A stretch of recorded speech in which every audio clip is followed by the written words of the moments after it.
आपल्याला सर्वांना माहिती आहे की यांनी 1857च्या स्वातंत्र्य समराबद्दल एक पुस्तक लिहिलं आणि ते खूप खूप सुंदर लिहिलं पुस्तक, त्याच्याबद्दल काहीच वाद नाही.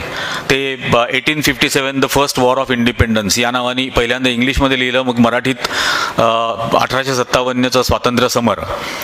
आणि मग ते छापायला इंग्रजांनी बंदी आणलेली होती, त्यामुळे ते सावरकरांच्या इंडिया हाऊस या हॉस्टेलमध्ये राहणारा त्यांचा एक मित्र, तो मित्र स्वतःच्या जीवावर उदार होऊन सावरकरांनी पाठवलेली पिस्तुलं आणि या स्वातंत्र्य समराचं मॅन्युस्क्रिप्ट हस्तलिखित हे जीवावर उदार होऊन तो भारतामध्ये घेऊन आला.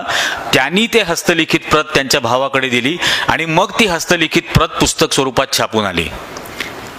आता तो मित्र कोण हे तुम्हाला माहिती आहे का? कोणी सांगितलं का तुम्हाला? त्या मित्राचं नाव आहे सिकंदर हयात खान. आणि हा सिकंदर हयात खान नंतर पुढे पंजाबचा मुख्यमंत्री झाला, म्हणजे फाळणीच्या आधीच्या पंजाबचा तो मुख्यमंत्री होता. आणि शेवटपर्यंत तो फाळणीच्या विरोधात होता, त्याचाही खून केला गेला, कारण हा फाळणीला विरोध करतोय. पण सिकंदर हयात खानचं नाव भारतापासून लपवून ठेवलं, कारण मग त्यात जीवावरचा धोका मुसलमानांनी पत्करला.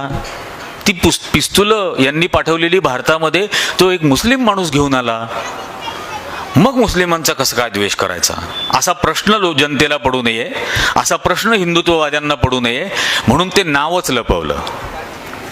पण इतिहास कृतज्ञ नसतो, त्यामुळे त्याचं रेकॉर्ड आहे. तर त्यांनी हे इथं आणलं